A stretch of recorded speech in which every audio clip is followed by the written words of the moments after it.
Welcome to the Beyond the Veil Summit, a free online event where you'll explore the mysteries surrounding near-death experiences, mediumship, and the science of the afterlife. Share this event with your friends and family, and come join us on Facebook at The Shift Network. And now your host, Lisa Bonis. Welcome to this session of the Beyond the Veil Summit with my guest, Mona Delfino. Our topic today is the beauty of a shared death experience. Mona Delfino, a quantum shaman and energy medicine practitioner, has worked on and helped heal thousands of people across the world. She's a sought-after speaker and healer who takes medical intuition to a whole new level. And I also consider her a friend. Mona, thank you for being with us today. It's great to see you. Thank you so much, Lisa. It's so good to be here. I'm happy to share some wonderful stuff with you today. Yes, and I know that you have got a great story to share. So let's go ahead and start with that. Tell us what happened in 2010.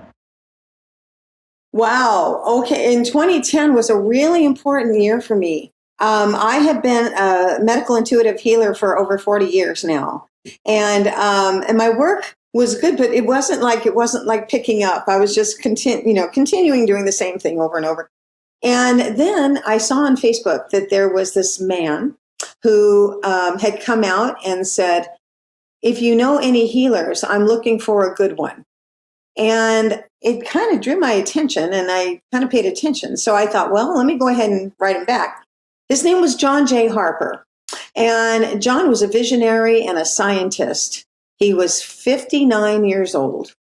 And he had developed a problem in his ears. And so he couldn't stop hearing a ringing, which usually we would call tinnitus, but he had something more than that. And it was driving him crazy. And he would hear things all the time, and he didn't know how to handle it. And I found out that, we got a hold of each other, and we started emailing. And he asked me eventually to come on over to his house in Spokane, Washington, to come and visit and work on him. And so him and his beautiful wife, Connie, had invited me over there and I live in Oregon, so it was only just a hop, skip, and a jump for me to go over. So it was real good. So we went over there. I went there in June of 2010, met John. We talked about everything under the sun. He was just like me. He was just like a twin flame, everything we did. And it was very odd because I didn't expect any of that. And I even looked up at Spirit when I got off the plane and saw him waiting for me. And I thought, what's this all about? I knew there was some real tight thing going on, but you know that you know it, but you don't know how to explain it.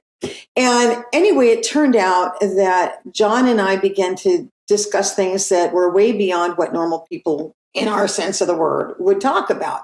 And we got into so much discussion about near-death experiences. Joseph Campbell. We could repeat some of Joseph Campbell's stuff together. We had information on each other's lives that we didn't know about by looking from before and then talking to each other and say, oh yeah, I heard that. That was you? Oh, that's interesting. So our lives begin to get synchronistic. So I realized I was only there for 2 days. I worked on him physically, and normally when I work, I run this energy that is very, very powerful. And when I work on a physical body, I can read cellular memory. So I'm getting in there, and I explained to him why I could feel what was going on in his body. And I said, John, we can clear this. This is a little bit psychosomatic, but it's also real. And so he wrote the book Transformers, Shaman in the 21st Century. He was on Coast to Coast 6 times with George Norrie. This man was out there. He knew his stuff. When I started telling him at his own house that, this could be that, psychosomatic, then I began to realize that he didn't know how to clear the pain from when he was a little child out of his body, and it kept coming up like it needed to be let loose. And anyway, so what happened was John and we worked on this, and I kept telling him, I can see things from you. John, I can see that when you were a baby, and they grew up in Seattle, him and his brothers with his mother, that his father had abandoned him at an early age, but his mother also really didn't pick him up much. And I could see, literally in my vision, in my mind's eye, I could see a crib, and I was seeing myself as John, as a baby, looking out the crib like a jail. Like he couldn't see, enough to know, but he saw his mother walk past him and never pick him up. And so in the time that we were in 2010, part of that was the fact that he never let this go, or he never realized that abandonment could change. And so we talked about that. So we were together for about 2.5 days where we could just keep going and working and going and working. And then I left, and I realized that when I left, he had a really hard time saying goodbye. And this was his typical action when people would leave, I found out. He doesn't like goodbyes, and he doesn't like abandonment. So this is what the initial problem really was. When he would be on radio shows later that year, he would talk about it. He was starting to really open up and discuss it. And then, but he got real interesting in November. We had a conference over at the Unity Church in 2010 in November. And this was 1 month before he passed away. And so there were 5 people on a panel, and it was on the near-death experiences. And then also another part was 2012. And so what's happening in 2012? So it was John and I and 3 others who were on the panel. And it turned out that when we were interviewed for that panel, I heard it in John's voice that he was really, really familiar with near-death experiences, and he had done a lot of work and was he was a scientist, but he wanted to know more. So he would read books all the time, and he read information about near-death experiences that made him feel like death sounds so wonderful, and I remember him telling me that, it just like at some point he said, it won't be hard when we die. It's going to be very easy. And I think we've done this before. So in that sense of the word, it was like, yeah, maybe we have. And of course, I believe we do. And so what happened was, when I was heading over there to Spokane in November from Oregon, I found as I was driving, it was a big road and there was nobody on it but me, except one truck. That truck, and this was November 11th, 2010. The truck was traveling probably about 500 feet in front of me. And as I was driving behind him, I was not close at all. I actually saw something fly into the truck and then come down. And as I got closer to it, it was an owl in midday with claws the size of my hand, had hit this truck and came down flat. And I mean, what are the chances, right? And so the truck kept going, and I pulled off to the side, and I went to go see this owl, and I thought, I've got to know this owl. What happened? I wonder if he's still alive. So I pulled off to the side of the road.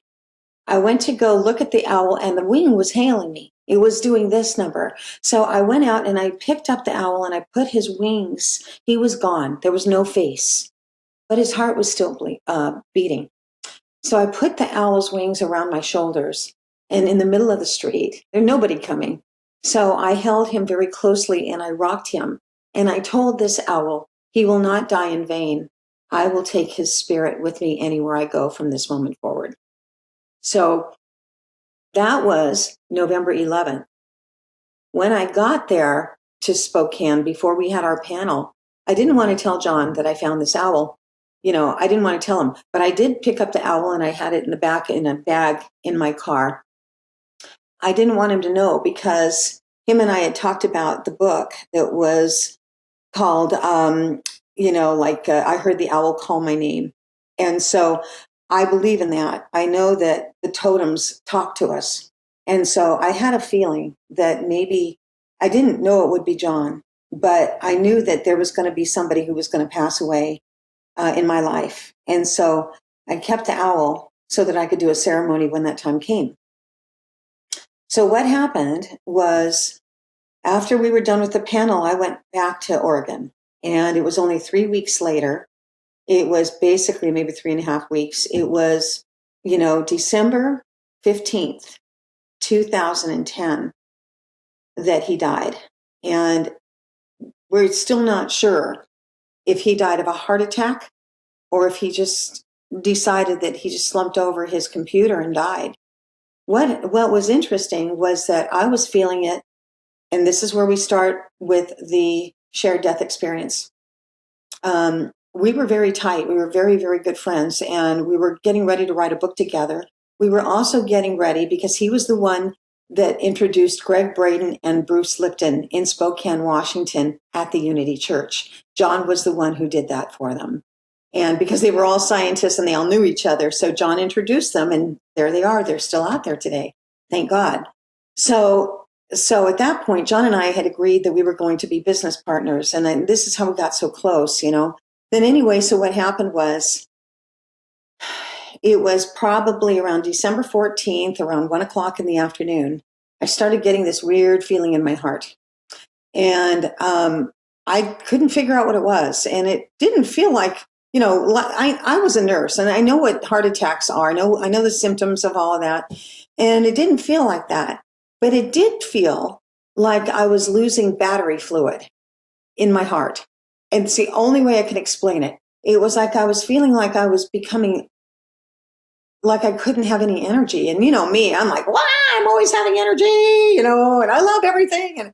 And this day I didn't have any energy hardly at all. And I was like feeling weird. My breathing didn't stop, but it got slower. That night I decided it must be a client that's having problems, but I didn't hear from anybody, right? I always ask people, call me if you have a problem and we'll work through it. Well, in this case, there was nobody called me. And I was just kind of wondering what's going on. And I always talk to spirit, and I didn't get any answers, but I thought, I'll just wait and see what happens and see how I feel in the morning. In the meantime, at around 6 o'clock at night on the 14th of December, I did get a quick message from spirit. All I could hear in my mind was, get a dog, get a dog, get a dog. It wouldn't stop. It would not stop. And it drove me crazy. I kept hearing this voice, get a dog. I thought, okay, already, I'll get it. But I don't even have a fence. I have no room for a dog, But I trusted the voice. And I went ahead and I looked in a newspaper that I got that day. All right, I'll look. I'll see what I can do. I start looking through the ads and I go to the animals and I find one ad that had a collie for sale. And it was a puppy, like an 8-9 weeks old collie. And I thought, is that the only one in here? And I'm supposed to get a dog? What's going on? So I trust spirit. I always trust my gut. I trust what I hear. So I made the phone call to the collie lady. And she lived about maybe an hour away from my house. And so I went ahead and called her. And she was very, very, very nice. And she says, okay, well, I'll see you tomorrow morning how about we agree to meet, let's say 1 o'clock in Redmond, which is a nice town in between where I live and where she lives. And so we were going to meet here, and then we were going to do the exchange of the puppy, and I was going to give her money and go home. Well, as it turned out, there was a big reason for this. It wasn't just any dog. The next morning when I woke up, that was the day I was going to meet her, was on December 15th.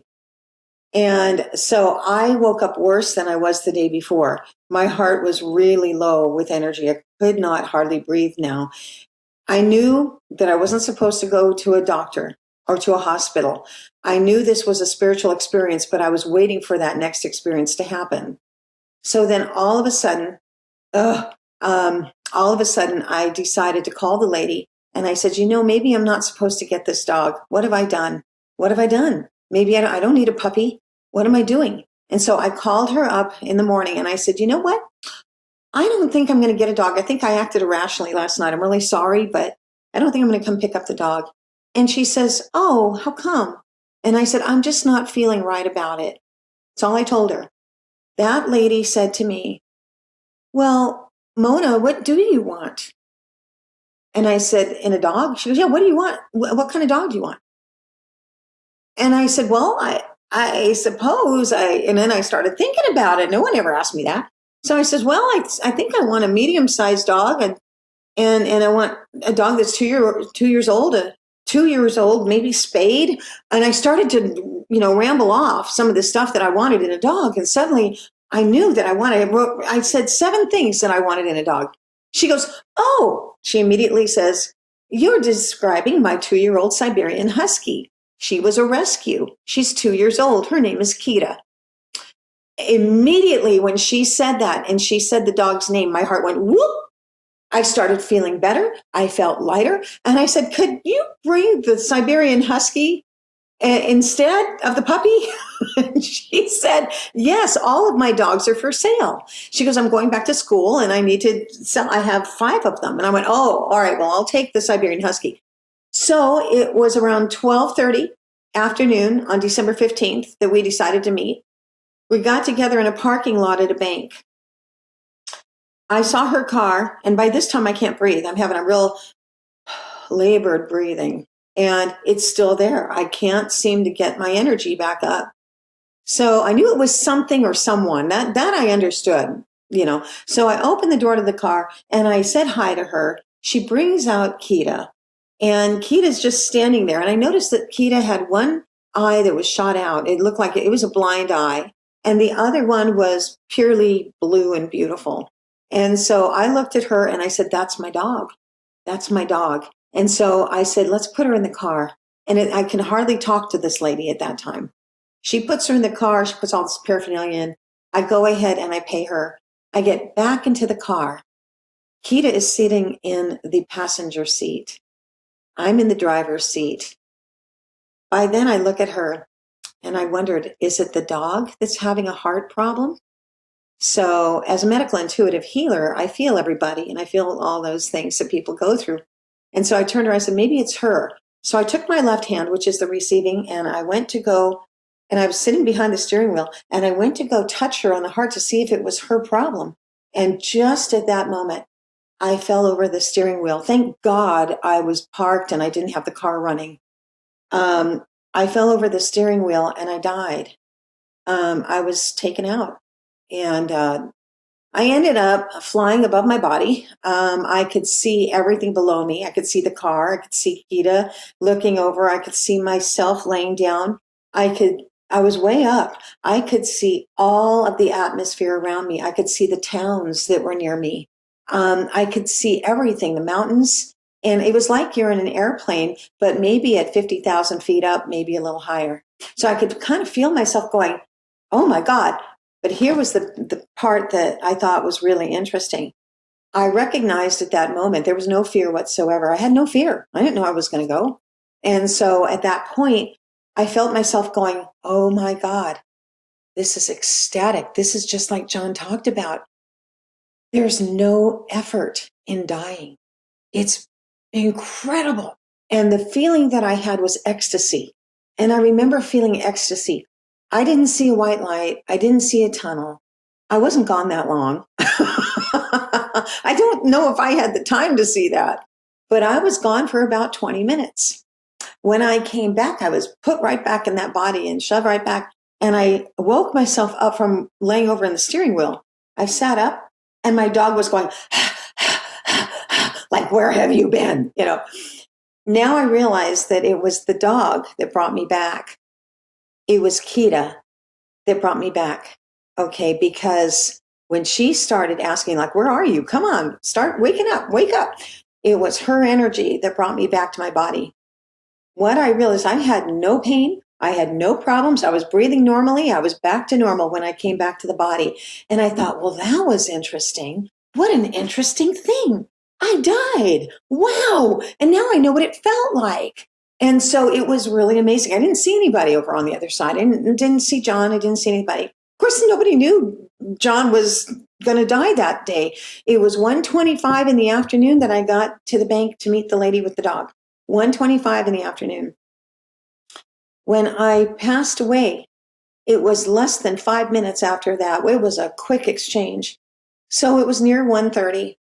And then all of a sudden, it's like I got home. I went and had, got the dog treats and stuff. I came back to the house, put the dog in the house, loved on her, got on my computer first thing, and there's John's wife sending me an email.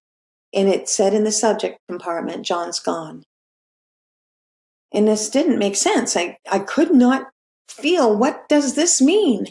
And so I didn't understand it. So John's gone. Where did he go? So I begin to read the letter, and she said that she came home from work and found him over his computer. She came home at 3:00 in the afternoon. They said he'd been gone for about an hour. They couldn't really tell. And so at this point, John passed away at 1:30 that we know of at that time. I passed away at the exact same time, but it wasn't my turn to die. It was John's. And so, of course, it took me over a year to get over that, but I didn't know quite how to deal with it. We were the ones that called George Norrie and told him from coast to coast that Jay Harper had passed away. It was very hard on a lot of people, really, really hard. And basically I backed out of that thinking, what happened to me? What happened to me? How did this occur? So I wrote to Dr. Raymond Moody, and I wrote to him. I had his address, and I asked him, I said, Dr. Moody, can you please explain to me what happened to me? And I explained to him everything I just said to you. And as it turned out, he wrote me back within 24 hours. And he said, Dear Mona, thank you for sharing your story. Nicest guy ever.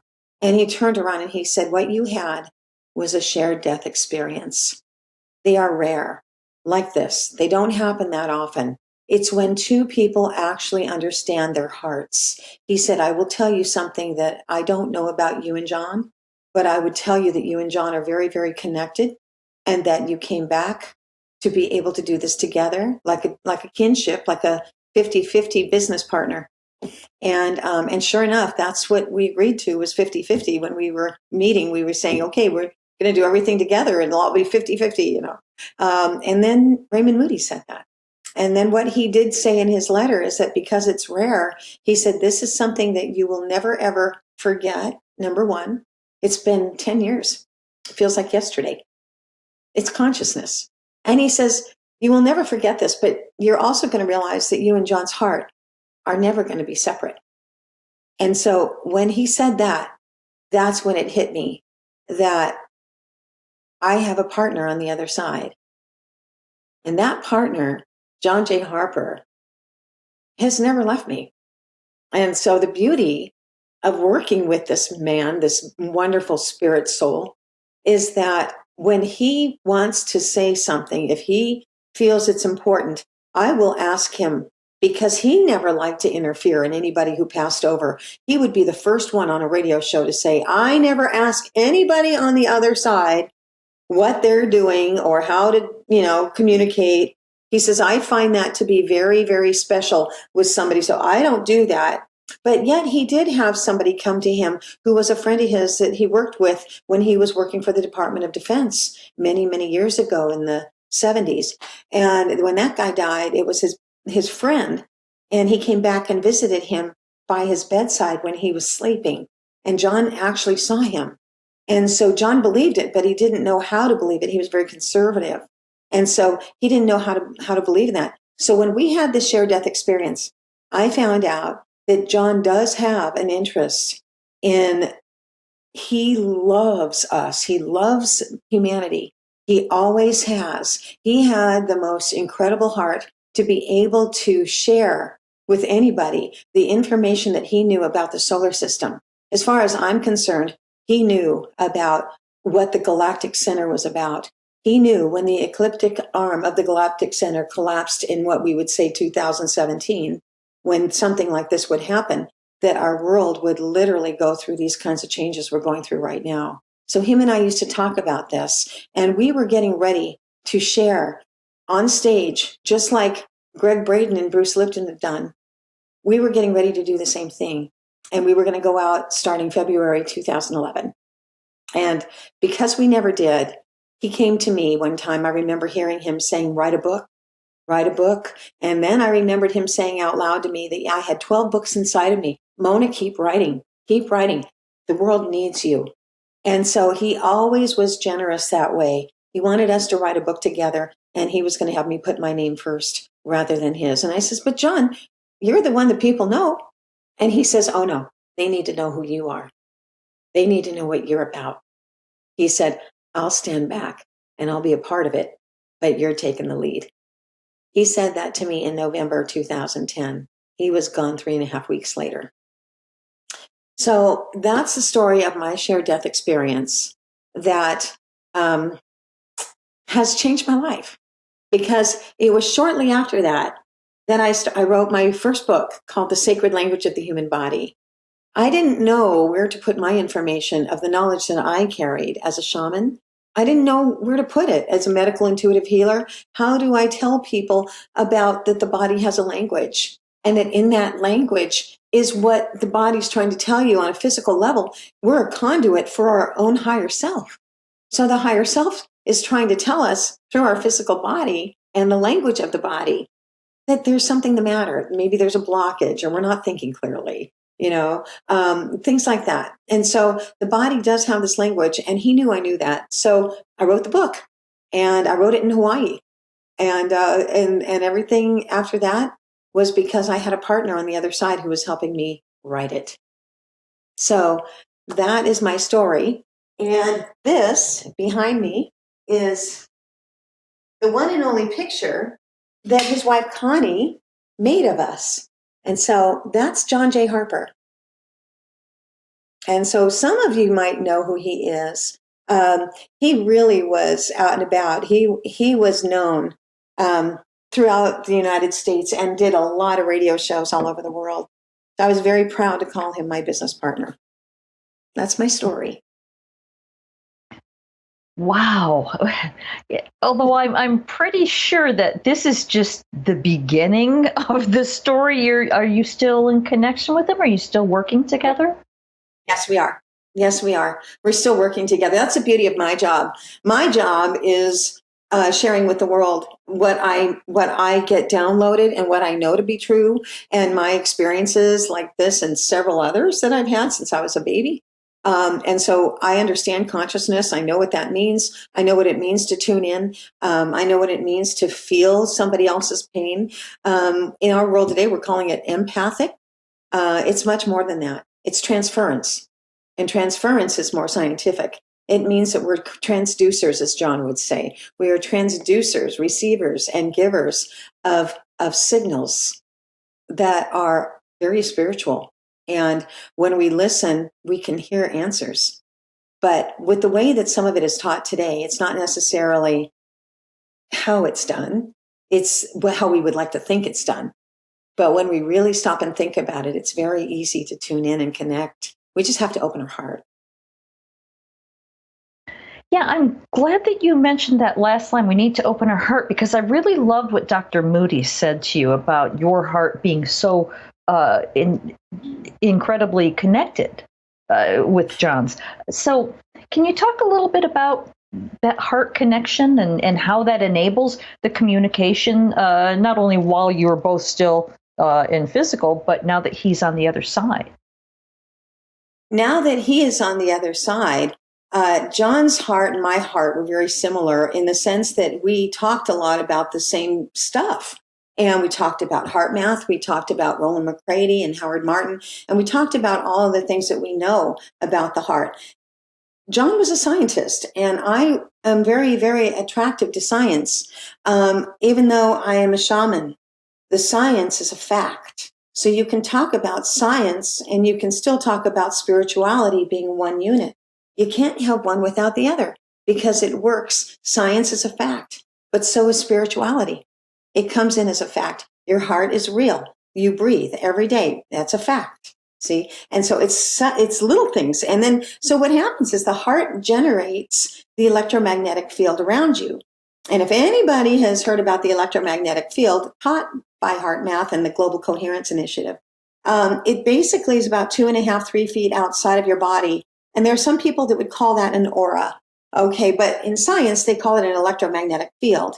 It's like it's the Schumann frequency of the earth is exactly what's happening to us. When the Schumann frequency rises around the earth, and there are 8 frequencies, there's not just one, there's actually 8 of them. And the way that they are generated or excited and how they begin to come alive is when the sun sets off a solar flare. The solar flare is in the wind. Now it becomes solar wind. And that wind hits the electromagnetic field of the earth, which is the Schumann frequency. When that happens, it boings to the outside of the earth. And so the frequencies actually start to hit like guitar strings. So when you pluck a guitar, it makes that vibration. Well, that's what happens with the Schumann frequency. So whenever there's a solar flare, it wakes us up. So some people on the planet can get very weird. They can act a little bit more insane than normal, and or they can act like they don't know what's happening. They get very, very sensitive to when that happens because we are one with our Earth. We're one with the universe. But what happens to us in the meantime is that our hearts, what we've been through, what we have experienced, is becoming more alive during the time that happens on the outside of the Earth. We're feeling it on the inside. So our hearts are generated and connected to what's happening on the outside of the Earth as well. Inside, outside, it's all the same thing. So the energy starts to transmute into us, and that's why we are transducers. At that point, we can become more empathetic. We become more intuitive. We become a little more crazy sometimes because we can't feel like we know what we're talking about. Things just start happening. It's not a bad thing. It's to help us to wake up and to instigate more knowledge within ourselves and within our heart. So our heart is something that actually has been with us for lifetimes. So this is obviously not your only lifetime. That would be a waste of time if it was just that, because there's all that and more. So we like to think that there are thousands of lifetimes, hundreds of thousands sometimes. But it depends on you, and it depends how much you're learning. And then that's what I'm teaching in this lifetime. And I'd love to say that that's what I love to teach, because it's about how much your experiences have stopped you, literally stopped you from believing that there's so much more. So in my world today, I'm teaching what it feels like to have heaven on earth. All right. I'm so glad that you mentioned numerous lifetimes, because the way that the two of you sort of overlapped. He lived his entire life and you met right at the end and had such an incredible, intimate connection. It's almost like he passed the baton to you, and then you're going on to finish the work that you both came to do. So I'm assuming you two had past lives together, pre-life agreement, something along those lines. Talk about how that lands with you. Well, John and I knew that. We didn't know how far we went back, but we had actually talked about that. Remember, we were only there with each other for 2 days. His wife went to work and we're yakking. And a lot of the stuff that we talked about was this. He wanted to be the next Joseph Campbell. Man, he was so into that, and he loved Joseph Campbell with the myths and legends and all the information that he carried and the spirituality and the science that hit. So that's what we did. And so he literally was talking to me so much about these belief systems. And when we would talk about past lives, he would just open up and talk about St. Paul, or, he wasn't a Bible thumper, but he definitely believed that the stories in the Bible were relating to what we were going through today. He was a scholar. I would say John was a visionary and brilliant at it. And I would just sit back and listen to him. And I knew that in the past that our relationship was really big. On some level, we were like two ships in the night. And we weren't supposed to stay together in this way, in this life. It wasn't meant to happen. It's like, when you meet somebody and there's such a tight connection, it's like, whoa, and I never met anybody that was that close ever since. And I don't think I ever did before. And so for me, it was an absolute miracle that we were able to come together. But it was timing, and we had agreed on some level that we were going to do this. And he did pass the baton. And there is information. And so in my first book, at the last chapter, I transcribed every single word he said in the very last radio show that he did in Australia. It was, let me think back to when that was. That was December 8th of 2010, when he was doing a radio show in Australia. from home, and he did it from home. And the words that were coming out of his mouth, I heard a different man. I heard somebody. John was not scared to tell the truth of what he knew. He was very, very clear about it. But in this particular radio show, he was much more quiet about talking about the future in such a way that he didn't want anyone to freak out about it. But he told a lot of things. And what I did is I ended up putting it in the back of my book, and I said, this is John Jay Harper. And so I wanted people to know who he was, because without his influence, I would never have started to write books. And I am on my third book, and it's called Shamanizing Humanity, Living Heaven on Earth. And so we're writing it right now. And I say we because I have his help in writing some of these chapters. And so I would say we go back a long way, but mostly I would say that we lived in heaven together, and that we came back on the physical plane at this particular time. I do think that John was, in my opinion, I read energy. And so I felt that he was St. Paul, and at first in Saul and Paul, Saul had the experience in the Bible where he didn't like himself. And the only thing I know about that is then he became Paul because he started to see visions and he knew things. So then he became Paul and started to write in the, the new part of the Bible. He had all kinds of stuff in there about who God is. And any time that John and I would have discussions, he would come out and tell me who he knew God was.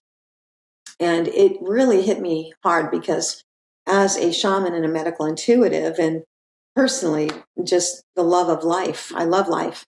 And when John was talking, it was like we were syncing each other's hearts, talking about the same thing. We could finish each other's sentence. We didn't have to get up for 6 hours. We didn't have to go to the bathroom. We didn't have to get something to eat. We didn't have to do anything like that except continue to talk.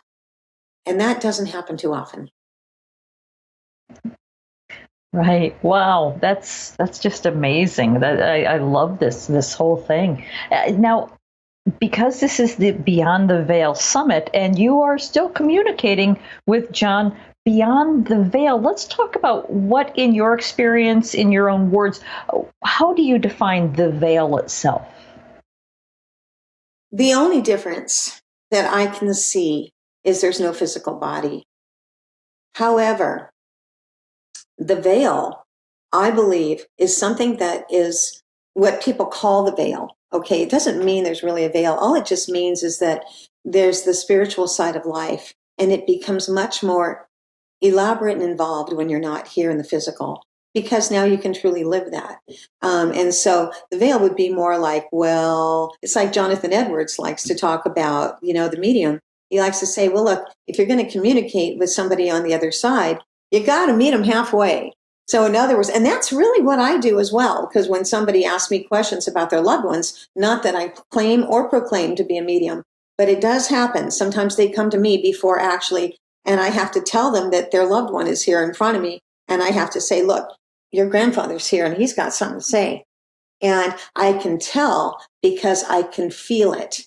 I just feel it. And so if you want to say the veil, I would say it's just physical. It's just the physical body. And so it's the only difference is that we have a body and their bodies are not our bodies. They don't look like our bodies. But because when we talk about the pineal gland and the imagination and the things that we talk about in our shift class, a lot of times that's what spirit is. Spirit is the creation of what you want and what you have been through and how you're going to live your life differently the next time. A lot of people don't learn lessons on this lifetime, and so they have to come back and do it again, which is really one of the biggest, only reasons that I can see why we have to come back here in the first place. That's why they call it home. So when we go home, we don't have to come back unless we didn't learn the lessons. There are those who are extremely creative on the other side, who like to come back and love their families and love helping. And as Wayne Dyer put it, there are hundreds of thousands unemployed angels. And it means that we're all one unit. And that's the love, I believe, of the veil. That's what I would call the veil. Right. I love that. That's so beautifully stated and just right on target. And first, before we go any further in our conversation, I want to make sure that I mention your website. That's sacredreconnections.com. And this is where people can connect with you if they're interested in a medical intuitive reading, among many other things.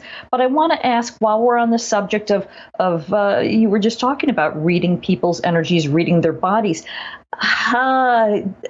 This is a huge question for a little bit amount of time. So if you can give us just sort of a brief explanation. How does medical intuition work? How can you read somebody's energy field and tell them what's going on inside? That's a very good question. Okay, but the answer in my world is that you have to be more conscious of yourself before you can read for other people.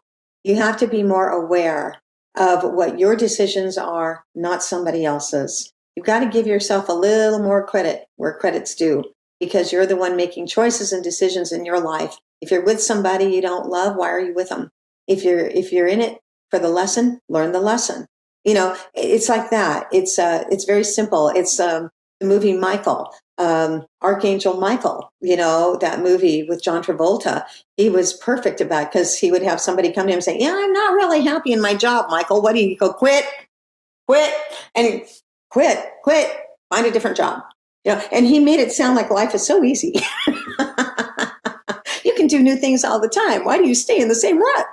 Okay. But if we're in the same rut, it's because we have to learn. So when you learn these lessons and you really dive in, then sometimes you begin to feel different. Like you raise your vibration, and your heart is the vibration, the big vibration. Okay. The mind associates to it if you let it.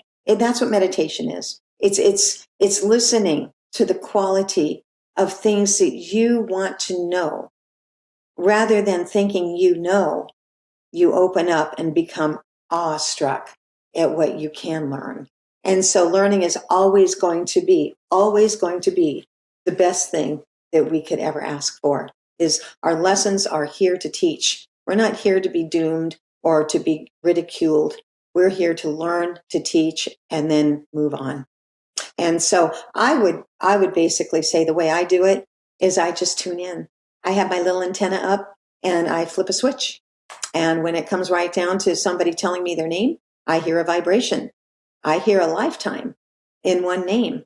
I don't have to do anything else except listen. And I hear deeper because I engage in that sacredness of the soul that I'm working with. And it's not just with people. It can be with the earth. It can be with the trees. It can be with what's happening in the world right now. It can be anything. All it takes is that flip of that switch. It's an internal guidance that comes from the heart that is about not ever, ever being afraid. And when you open up to that, you become intuitive like you've never been, and you allow it. You're in balance and you're not scared. All right. That's just so wonderful. Thank you so much for being with us today, Mona. Before we go, I'm going to put you on the spot. You didn't expect me to ask this, but we've worked together so many times in your shift classes, and I know how much people love your empowerment statements. So with Beyond the Veil as the theme, what do you say about conjuring up an empowerment statement for us? Okay, let's do it, Lisa. All right. Okay, so anybody who wants to do this, all you have to do is close your eyes, put your feet on the floor, take a nice deep breath for yourself, maybe take 2.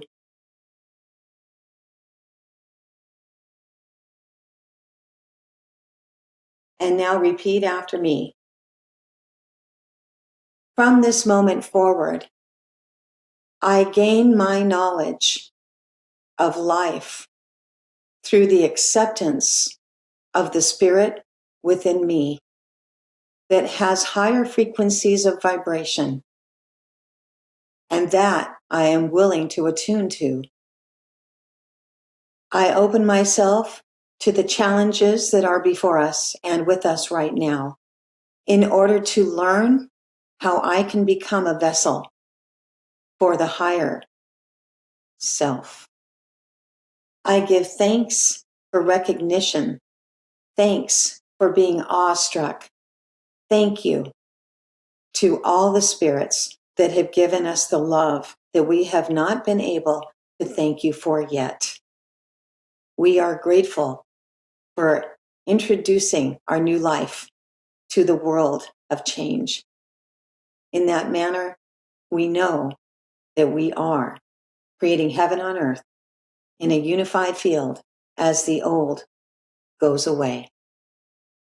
We give thanks for this information and agree to move forward without any hatred or any other form of disempowerment. Let's give thanks for that. So be it. Take a deep breath.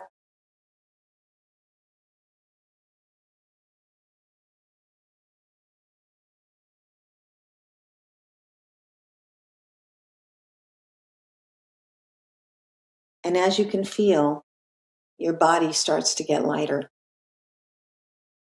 And that's what happens when we pass. We get lighter and we go to the source. All right. Wow. Thank you so much, Mona. I knew you'd be able to deliver even if you didn't expect that request. Once again, Mona Delfino, everybody. Thank you, Mona, for spending some time with us today. Thank you, Lisa. It was a real pleasure. I appreciate remembering all of that. And thank you for being the one to bring it back. Well, it has been my absolute pleasure. And I want to thank everyone for joining us. I hope you enjoyed this session in the Beyond the Veil Summit. Thank you for joining us for the Beyond the Veil Summit, brought to you by the Shift Network. To learn more, visit beyondtheveilsummit.com. To join our global community of people awakening to their divine humanity and taking inspired action, visit theshiftnetwork.com. Thank you again for gathering with us and for sharing this healing path with your friends and family.